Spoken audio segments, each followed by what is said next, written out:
Hello, friends.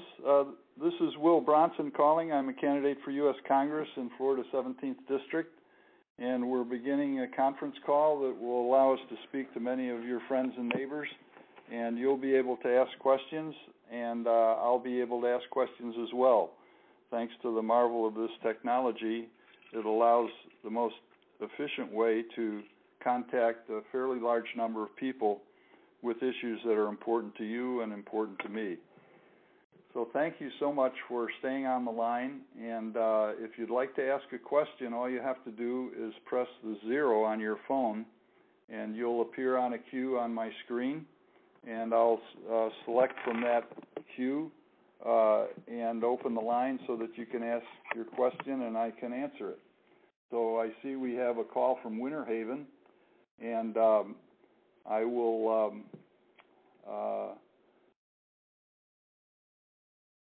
press the button so that we can talk. Are you on the line? From Winter Haven. And do you have a question?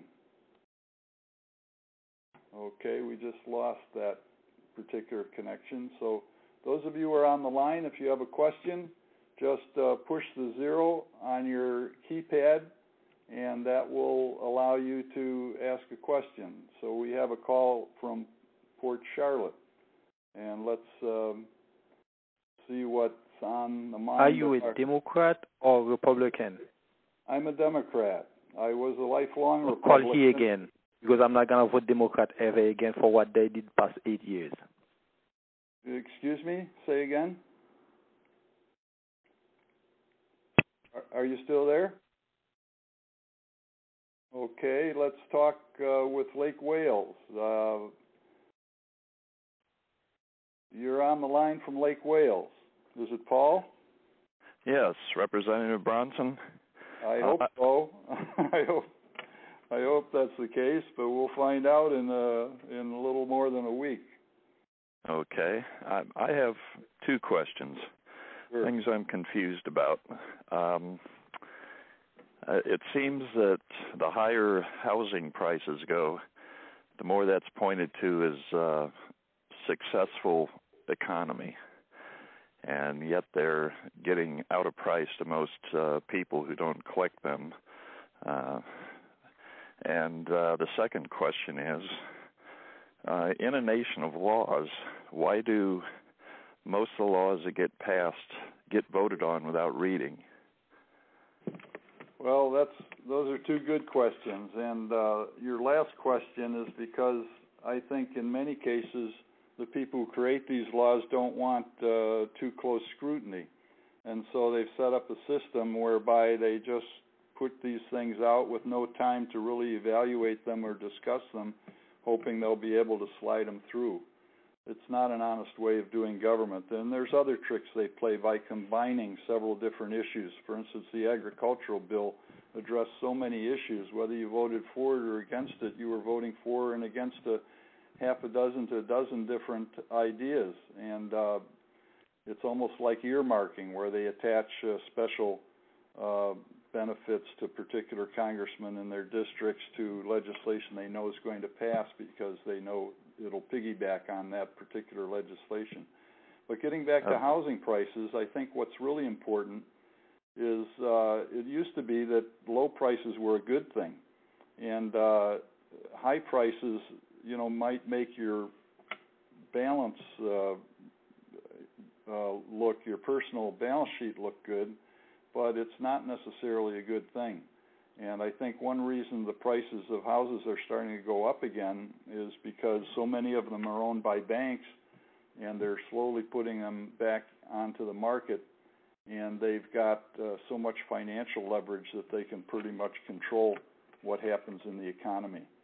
And I have a lot of suspicion about the activities of the banks, as we all should have since the 2008 fiasco, where they ended up stealing half of America's wealth that was mostly residing in the equity in their homes. But thanks for this question, Paul, and you can always leave a message at the end of the call and I can get back to you and we could discuss it further. But I see we've got a number of people waiting for questions, so if you don't mind, I'll move over to the next caller, and hopefully before you leave the call, if you stay on this call till the end, and this may last a while, at the end you'll be able to leave a message, or if you go out before the end of the call, you can dial 9 and leave a message, and we can talk about it further. So thank you, Paul, for your call. And we have a call from Okeechobee. Let's see.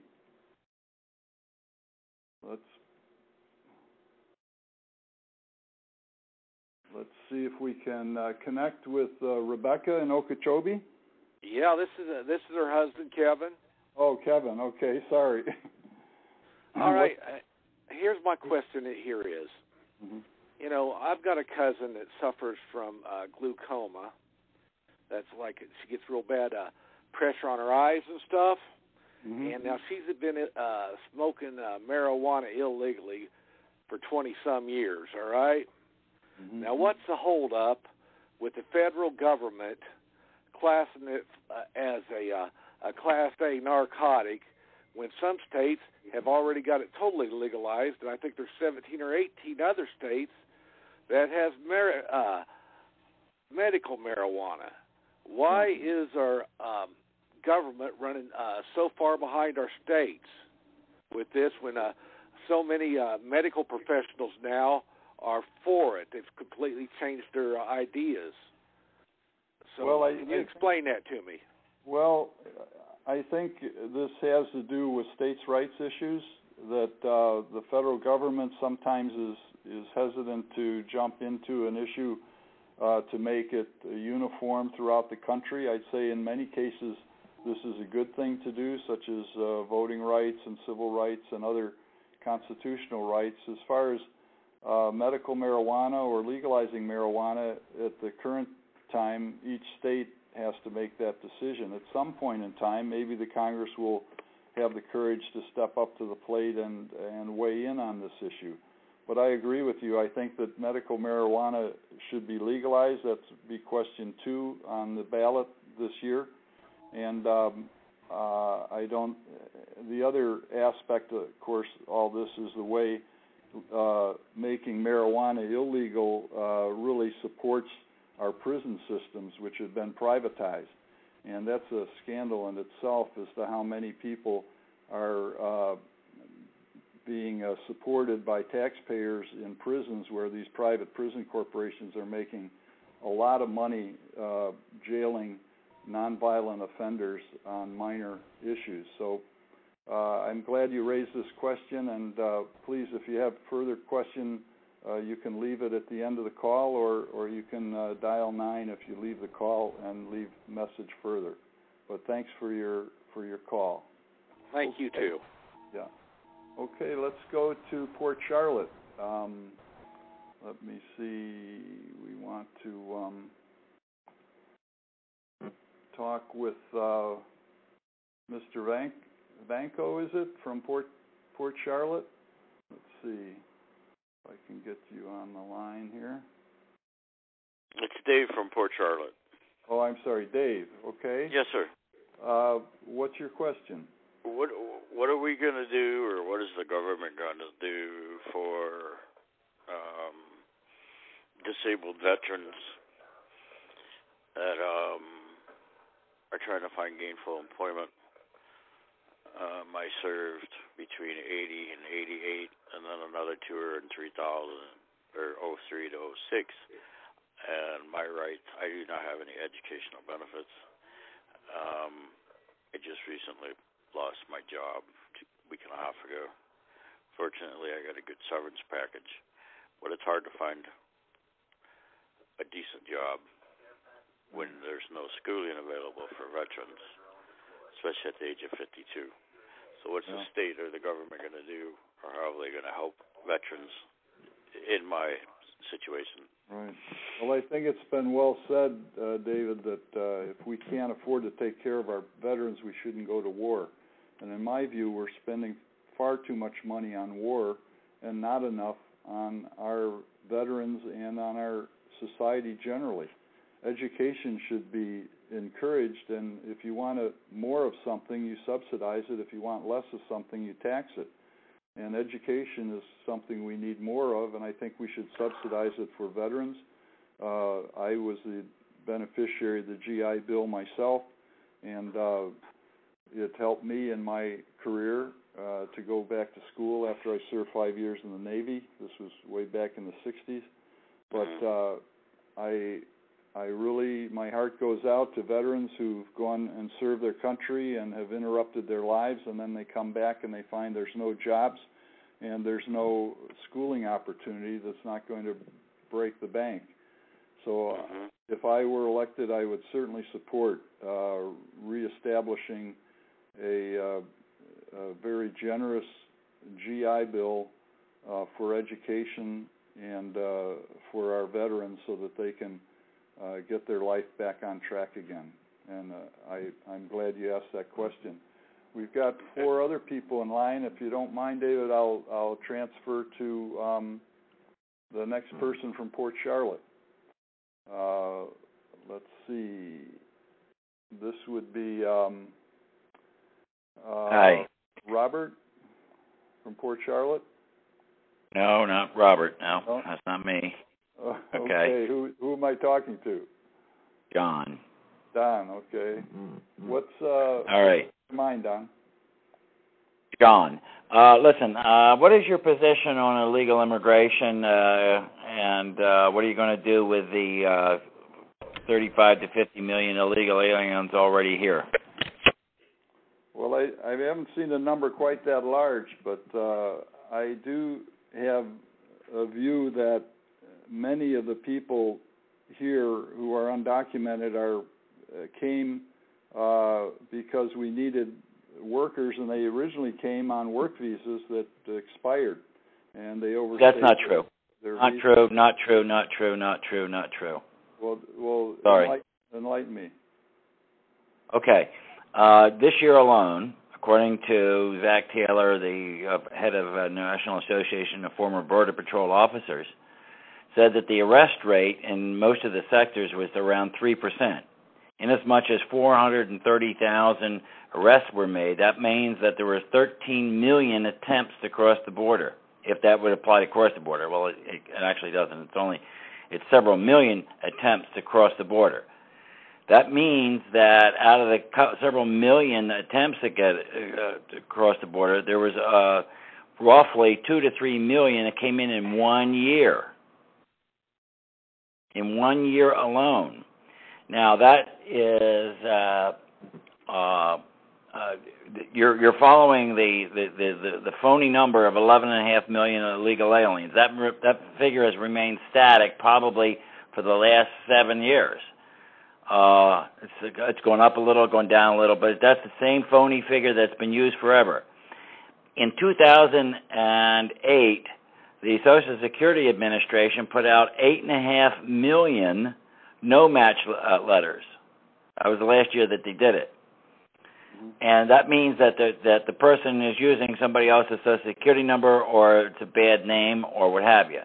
Taking out of that the people that got married and got new names and all that jazz, but putting back in all the people that are working under the table, and then the spouses and children of those people, you're looking at probably 35 to 50 million people as of today. And add in the new arrivals. I hate to interrupt you, and I hope you'll leave some information that that will refer me to some of the information that you're talking about.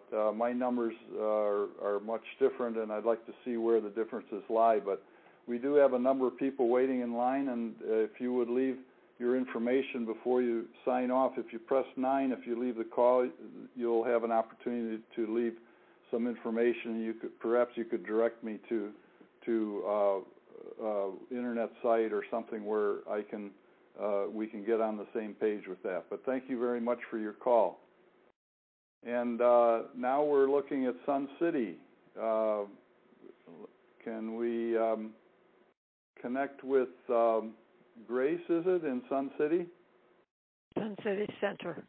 Yes, Sun City Center. Yeah, What's there's a on your Sun mind, City Ray? that's mobile homes, and there's a Sun City Center that's beautiful homes.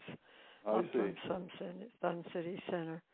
Uh-huh. My questions involve health, freedom for health. The one is the right to die. I would like Florida, of all states, where people relocate to age and die. I would like to follow Washington, Oregon, and Vermont's I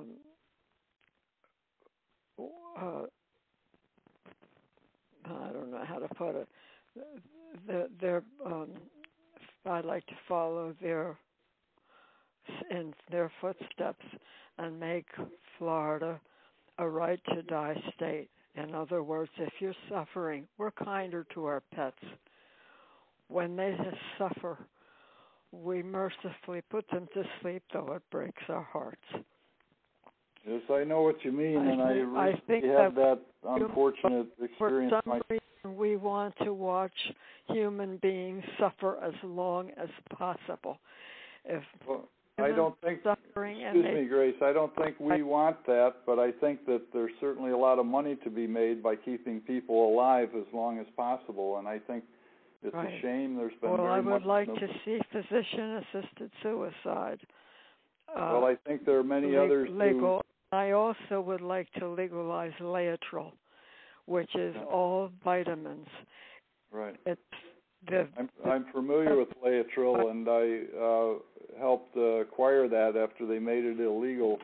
I went up to Canada to get some for a friend of mine who was fighting cancer. I agree with you, Grace, and I hope that we can move to a much better place where people can make their own end-of-life decisions more easily. Let me go on to another call, but actually before I do, let me ask a question to those of you who are listening.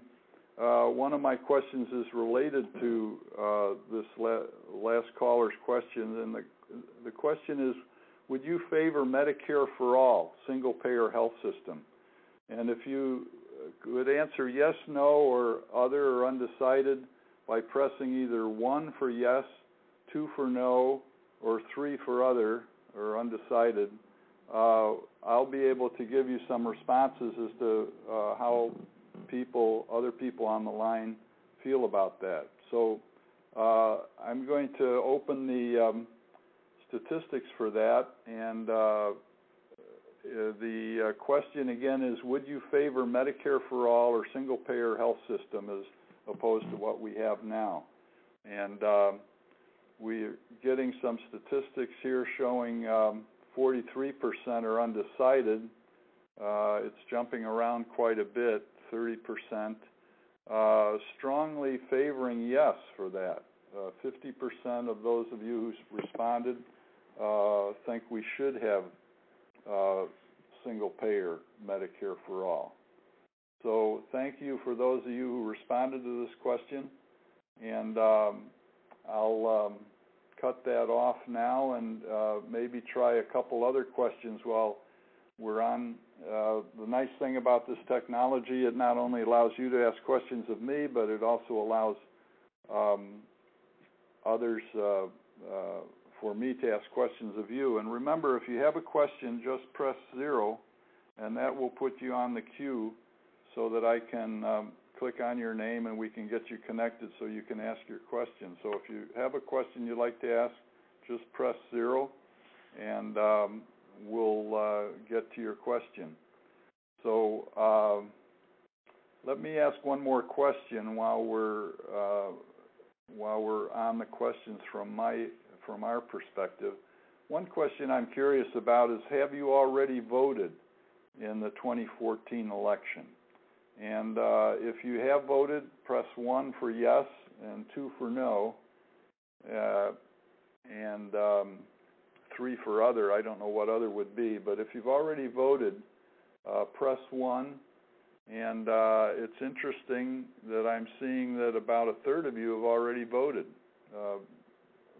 let's see how the numbers come out.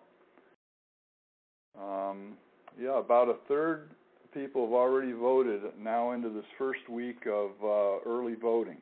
And for those of you on the line who haven't voted, realize that you can go in and vote most of this week, I think through Sunday in many cases. And you won't be standing in line very long, and it's really makes the whole process much easier. So according to my statistics here, about a third, 35% have already voted, and 65% haven't. So that's interesting. Let's do one more question and then of mine, and then we'll go back to your questions. This is a related question.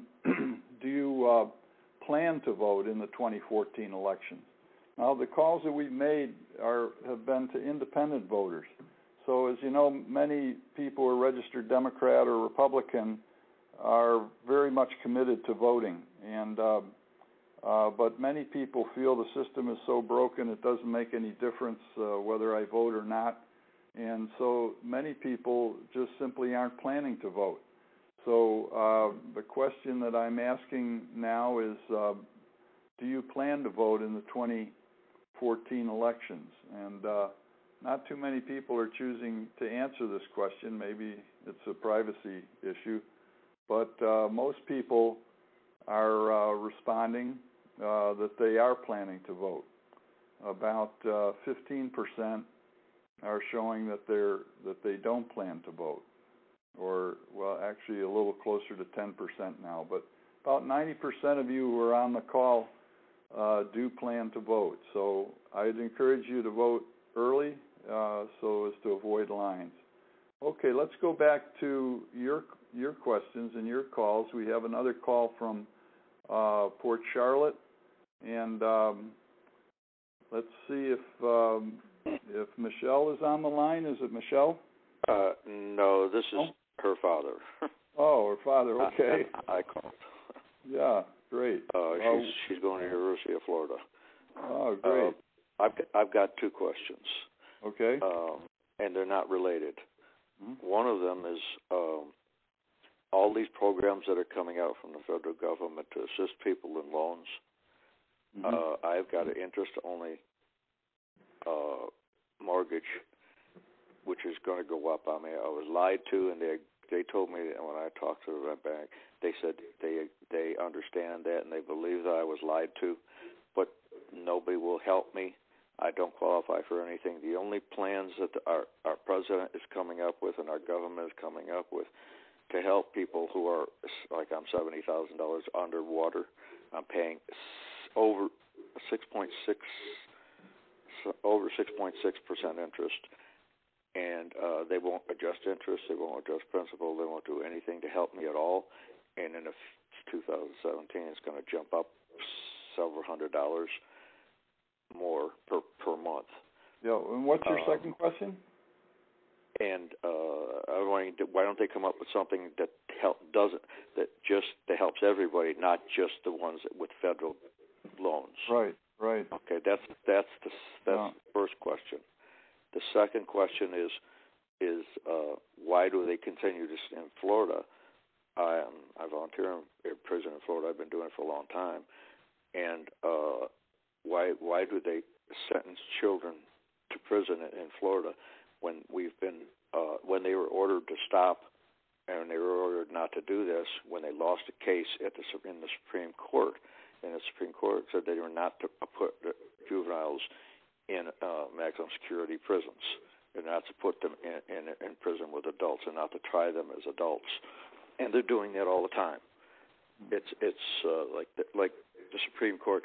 They stopped that one case, but the Supreme Court came down with a blanket ruling on that, and they're ignoring it, and nobody's doing anything about it. Yeah. What do and you do?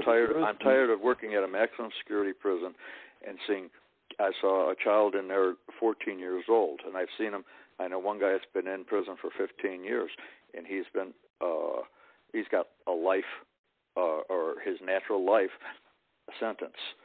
Things like that.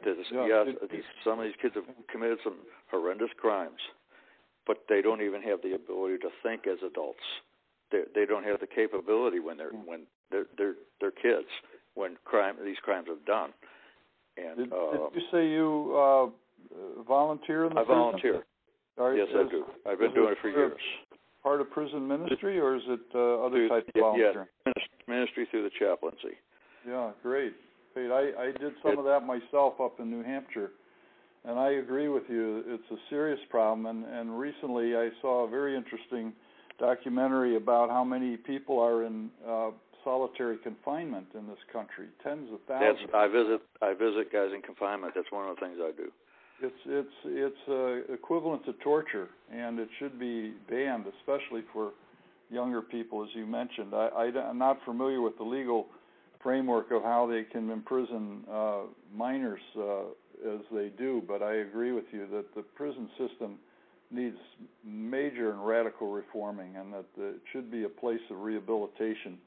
And I think that the privatizing of prisons has been a huge mistake, and we need to find a way to work with those who have found themselves on the wrong side of the law, and I think that should also include allowing those who have paid their debt to society to regain their voting rights, which is another big problem, because so many people have been convicted of felonies for nonviolent offenses and other things that basically disenfranchise them.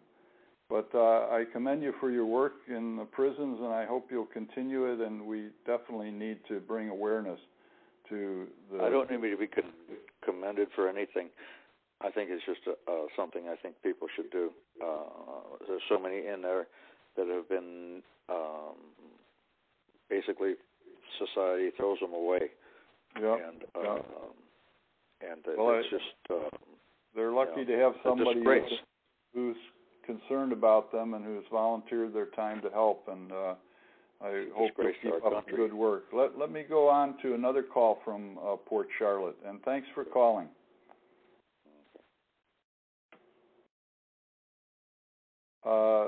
Let's see, is Sharon there from Port Charlotte? Hi, this is Sharon, and it's kind of funny. I come on the tail end of that call. I'm actually calling about the rise in autism rates. It's risen over 600% over the last 2 decades, and for some reason we're freaking out about Ebola, which is about 6 or 7 or 8 people, and 1 in 68 kids is diagnosed with autism right now. And you're talking about prison reform, and Florida ranks 48th in the country in its services to children with developmental disabilities. I think my family deserves help as well. I spend my entire life fighting to get the rights that my son has through schools, through the Individuals with Disabilities Education Act. I fight to get assistance in the home so that he can be at home where he should be, where he deserves to be as an American. I feel like I fight constantly. I actually, I started a nonprofit 2 years ago when I lost my job. I am out of work as a mother of 5, running a nonprofit 60 hours a week, not taking any pay, but we've provided over 12,000 hours of services to kids with autism and their families, and I can't get anyone in the government to help us to do their job of helping Americans who are taxpayers. So I'm asking you, if you're elected, would you sign on to the Autism Caucus and become one of our champions to help our families? I certainly would. Autism is an incredibly serious problem, and you're absolutely right that compared to other health challenges, this thing has just skyrocketed to near the top. And I think it has to do with environmental issues that either in our food supply or in our the pollution, or possibly even, there are many who feel that there's some relation between autism and vaccinations, and that's a controversial issue that I don't get into right now, but something... Right, exactly, and that's the thing, sir, Mr. Bronson. What I want to ask is, can we stop counting? Can we stop looking and start actually helping, because that's the problem. Is we've gotten to a point where we research and we throw money at that, but our families are living it right now on the ground all the time. Yep. We need to stop forming task forces and start forming workforces. You know what I mean? There you go. You're absolutely right. And if it weren't for people like you giving so much of your time to this issue, I don't know where we'd be. But it shouldn't, dealing with the challenges of autism shouldn't be a volunteer operation. It should be part of what we do as a society, and I couldn't agree with you more. Thank you so much. I appreciate that. Thank you. I also want to say that the caller before last asked a question about interest rates, and sorry I neglected. I hope you're still on the line, but I don't understand how banks can loan money to each other at less than 1% and almost 0%, and yet they turn around and charge average Americans unconscionable usurious rates for everything from homes to education to student loans to consumer credit. It just is not fair, and we have to rein in the abuses of of the banking industry that has done us so much harm. Okay, let's go on to Sebring. We've got a caller there. Let's see. Is it David from Sebring? Yes, sir. My name's David Starr. I'm a retired Sergeant First Class from the United States Army. I'm a disabled veteran. I served 24 years active duty. I had a small break in service. I actually went in during the Vietnam era VEEP program for veterans benefits, which was the absolute lowest benefit opportunity for veterans. During my time in service, I was given the opportunity to pay $1,200, upgrade to the Montgomery GI Bill, which I took advantage of, and I was combat arms my entire time of service in the field artillery, and I wasn't able to put a degree together, but I did put about 128 semester hours from the time I got in service through the time I was able to hold a full-time job when I retired and go to school part-time. My problem is that I was rated 70% when I got hurt in 2000. The GI Bill, Montgomery, it didn't allow for me to have the ability to live a life and buy a home and take care of my family and go to school full time, so I had to get a job. I had a back injury that forced me to quit work 2 years ago, and I haven't worked since. I just recently, because all the flack in the VA and the news, was sent to a civilian doctor and diagnosed that they can fix me in an hour and 15 minutes in an outpatient surgery, and I've had to deal with this problem for, since 2001 when I was released from active duty because I had severe injuries. How many the years, GI, sir? Someone is on active duty for 90 days in honorable service, and they get out since 2000 October. They can get the new GI Bill, and they have many more benefits than anybody that served during my period. My 24 years of service doesn't equal 90 days of someone that came in since the towers came down, and it's just not fair. There's a lot of other people in the same boat that I am. I mean, I would have continued to serve active duty, but my injuries forced me to retire. And I just wondered if there's anything at the state level they can do to level the playing field.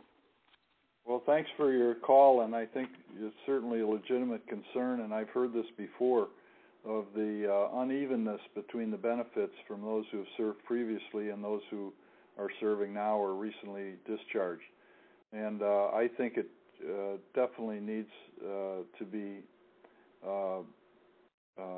even for everyone. And I think it should be, as I said with a previous caller, we need to provide educational opportunities and job training for our GIs so that they can get their lives back together. And I'm sorry that you're having a problem with this. I hope you'll leave your contact information, and I hope I'm successful on next week from Tuesday, so that I will have some say in regards to this. But I would also encourage you to contact your congressman and see if he sits on the Armed Services Committee, I believe, and should be able to address this issue himself. But I'm hoping that I'll have the opportunity as well. But thank you for your service, and I hope that we can find justice for those who have served this country so faithfully and so long as you did. Thanks for calling. Okay, let's go to Port Charlotte again, or let's go to Okeechobee. We haven't been there for a while, and I'm looking for, is it Wanda in Okeechobee? Yes. Yeah. Hello. Hi. What's on your mind today? Okay. Everyone's issues, I agree with everyone. I hope you can help if you're voted in with all of them. But I have one that I have a question about that some people don't feel as important as a lot of other people do. If you're voted in, would you be willing to work with the animal advocates to try to get a low-cost spay-neuter mandatory in every city in the state of Florida? We are killing, in Okeechobee alone, up to 1,000 animals a month. Oh, my gosh. And inhumanely. Oh, my gosh. If we had a low-cost spay-neuter program, in a year to 2 years, the numbers would be very low in our animal control facilities and less killing of the animals. Absolutely. If we could just necessary.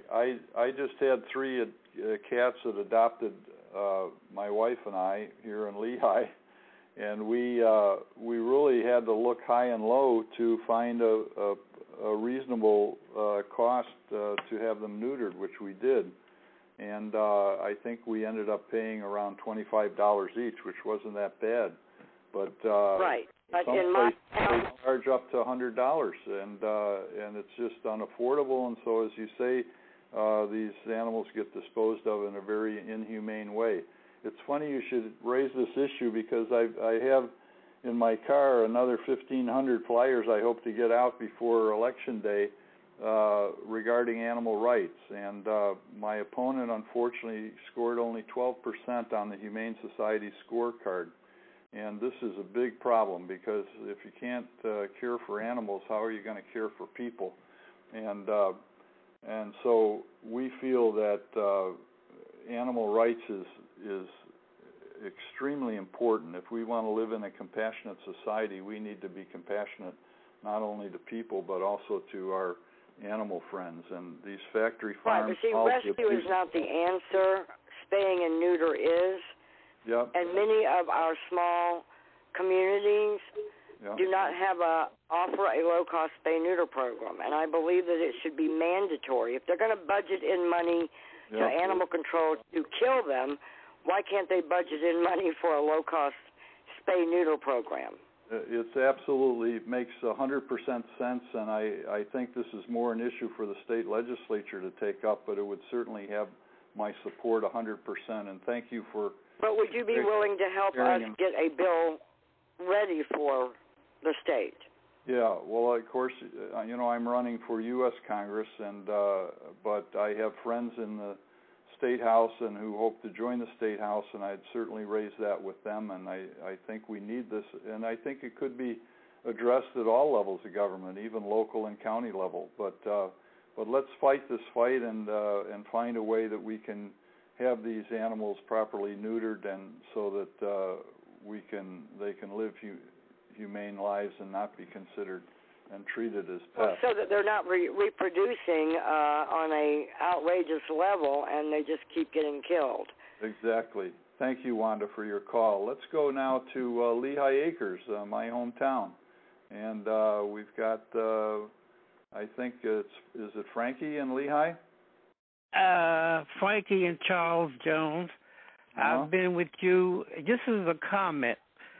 that I've been with you in 2 meetings in Lehigh, and I'm a veteran too. You are a straight shooter, and people in Florida, in your district, need to realize that you are the most capable one to help the people in the state. And I was very impressed with the answers you gave me, because I gave you a lot of questions, and you answered them forthright. So I just want to make that comment to the people who are listening. Well, thank you, Frankie. I really appreciate it, and look forward to seeing you on the campaign trail. Let's go. Let me remind you, the listeners, that if you dial 0, you can get on our queue to ask a question.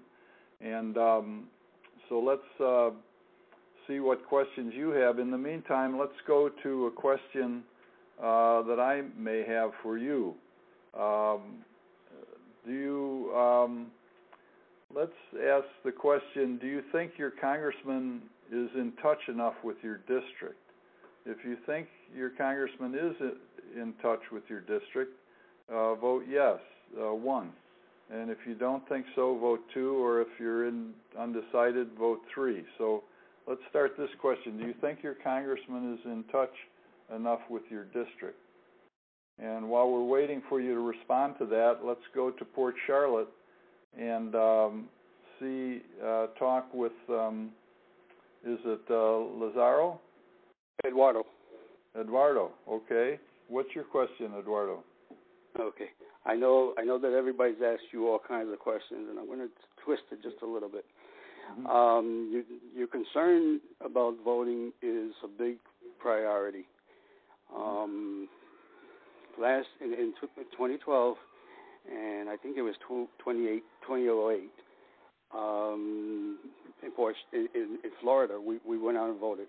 We had a big problem in 2012. People were out there for 3-4 hours waiting to vote, and then they didn't even count the votes.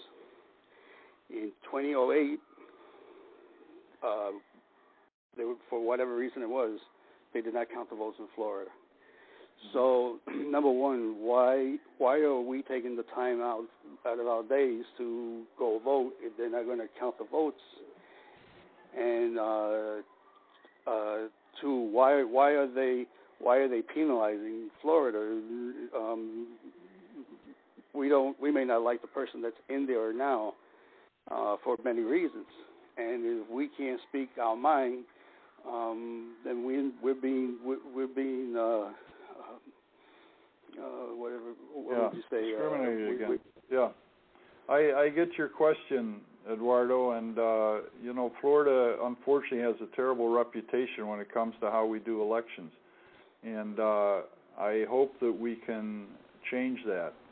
And fortunately, we have early voting now that's been open for almost 2 weeks, and that certainly makes it a lot easier for people to get to the polls and not to waste a lot of time standing in line.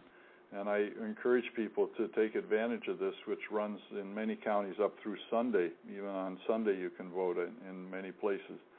But check out early voting, and that may help. But everybody needs to participate. And I have a concern not only about voter suppression, but I have a concern about candidate intimidation. Had I not raised $10,000 to have my name placed on the ballot, there would be no choice this year when it came to the congressional representation from the 17th district. The current incumbent would run unopposed. And I'm the only one who stepped forward, and I can understand why, because the odds of beating an incumbent are very, very small, and there's only a 1 in 10 chance of beating an incumbent, and when they have $1 million war chest, as my opponent does, it's a very uphill climb, and many people therefore simply don't try. But if we want to have our electoral system work in this country, we have to have election reform. We need term limits. We need to control the amount of money that can be spent, and we need to have candidates who will step forward and run. So I hope that you'll support my candidacy, because oftentimes you don't have a choice. And this time you do, and Mr. Rooney and I have much different philosophies, so there's a real difference in the representation you would get. But I agree we have to keep working on the electoral process to make sure that it's fair and that it works for everyone. And I thank you so much for your call. Now remember, if you have any questions you'd like to ask, just push 0 on the phone, and that'll put you on our queue, and you can ask your question. Let me go to a question that I have that's related to the last caller's, Eduardo's concern, and it is, do you believe our electoral system is broken? And the previous question, I just want to give you the results on that. There was an overwhelming number of people who think that our congressman is not in touch with the district as much as he should be. And so this question will start, do you believe our electoral system is broken? So if you think yes, push 1, and if you think no, push 2, or if you not sure, push 3. So the question, do you believe our electoral system is broken? If you'll weigh in on that issue, I can be able to give you the results, but I see a lot of people think it is broken, overwhelming number. In fact, nobody has yet responded with no, saying that it's not broken. So there's a few that think it's, they're not sure, but overwhelmingly people are saying that the electoral system is broken. So that's interesting. Okay, do we have any other questions? People who would like to ask questions, push 0 on your phone, and it'll open a line so that you can ask your question. But in the meantime, let me ask another question. Do you believe that 3 terms or 6 years is enough for a person to serve in Congress? As you know, my opponent Tom Rooney has served 3 terms, and we both believe that term limits are a good thing, but the question is who's going to pass that. The Congress is apparently not going to restrict themselves, and people aren't going to voluntarily do that. So it's up to us as voters to term limit those who we feel have been there long enough, or if we're not getting the results we want, we should vote people out of office. And we have that opportunity every 2 years with the U.S. House of Representatives, every 6 years for the Senate. But I don't understand why people keep returning to office those who have millions of dollars of obligations to huge corporations that support them once they're elected. And this is why it's so hard to replace incumbents. But the question is, do you believe our electoral system is broken? We answered that, but do you believe that 3 terms is enough for Congress? I'll open the line so you can respond to that question. 1, yes, if 3 terms is enough. And 2 is you don't agree that a person should be limited to 3 terms or 6 years. So if you'd like to answer that question, we're getting most people believing that yes, 3 terms is enough. About 63% are saying that 3 terms is enough, and about 25% say that no, and about 13% undecided. So that's an interesting result. I know that when you get a congressman you like, you hate to force him to retire, but on the other hand, it's sometimes good to get fresh blood. Okay, so let's ask another question. Here's a question that has affected me personally, and I keep running into people on the campaign trail who have had the same problem. I lost my pension after flying for 25 years for Delta Airlines. I got a pink slip from them after I retired saying they were declaring bankruptcy, and of course they were in business the next day, and but without any obligations to pay their pensioners their retirement or their medical, which I think is immoral to say the least, because those funds were supposed to be segregated. And I keep running into other people from other large companies who've had similar experience. So let me ask the question, have you lost your pension from a previous employer? And if yes, select 1, and if no, select 2. And that, of course, not a lot of people fall in that category, but certainly a substantial number of people have experienced the same thing, where they work for a number of years, they think they're ready for retirement, and they get the time to retire, and then their company says that those funds are no longer available. And this plays into the question about the privatizing of Social Security. Do you think we can trust some companies to take care of our pension funds, or are we better off sticking with Social Security that hasn't failed yet? So not too many people, I notice, have had the experience that I had of losing a pension. So let's go on to another question. And remember, if you have a question yourself, just push 0, and we're coming up to the end of our period, our call, and when the call is over, you'll have an opportunity also to leave a message for me if you'd like to on voicemail. So in about a few more minutes, we'll close the call. And let me ask a question that's very much in the minds of a lot of people today. Do you believe we should engage ISIS in Syria with so-called U.S. boots on the ground? This is a question that many people are concerned about, and if you think that we should have boots on the ground in Syria, press 1 on your phone. If you think we shouldn't, press 2, or 3 for other or undecided.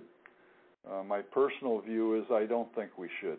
I think that we've wasted trillions of dollars and too many lives in the Middle East. We certainly haven't improved our security. We killed 250,000 plus Iraqis who had nothing to do with 9/11, and that's created the terrific backlash that we're seeing now all over the Middle East. And I think we should mind our own business. We should build up our own country, and rather than trying to export democracy to other countries, I think we should spend some time making it work in our own country. But that's my personal opinion, and it seems like many of you agree with me. About 63% are answering that there's no to the question of boots on the ground, U.S. boots on the ground in Syria, and about a third say yes. And so that's an interesting response. I have a call here from Winton in Lehigh Acres. Winton, are you there? Do you have something on your mind? I'm a 65-year-old Vietnam-era veteran, and I've seen a lot in my lifetime. Given our current state of politics, what makes you think you can really make a difference? Well, personally, I'm just one person. There's that old saying, I'm only one, but I am one. I can't do everything, but I can do something.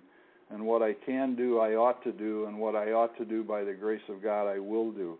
So you're right, one person can't do it, but if we all put our shoulder to the wheel, we can move the ship of state in a much more positive direction. And I appreciate that question, and maybe that's a good place to close this conversation, since we have been almost an hour on the phone. But it sometimes looks hopeless, but the longest journey starts with a single step, and we can't give up. We have to keep trying. You're 65, I'm 75. I should know better and should be polishing my golf clubs rather than beating the campaign trail. But I love my country. I hate to see the direction it's going. I want to be a part of the solution rather than part of the problem, and that's why I'm running. But thank you for asking that question, Winton. Thank you for taking my question. Yeah. We got one more call from Sebring. Let's see if we can get Marilyn on the line. Is this Marilyn? This is Irvin. Irvin. Okay, sorry. You that's never fine. know when you get these phone numbers. No, that's you fine. got on the other line, but I'm glad to talk with you. You may be our last caller, so what's on your mind? Okay, the jobs are not there. Mm-hmm. You can get a great education. I had a great education. I'm retired. I'm not looking for a job, but the jobs aren't there. But what do you think about the ones, if there's a job, the actual citizens get first choice, mm-hmm. and if they renege or say, no, I won't do it, mm-hmm. and they allow another one from out of the country to get it, mm-hmm. Should the person that said, no, I'm not going to work for money, be allowed to sit on their behind and draw the money? Yeah, I hear where you're coming from.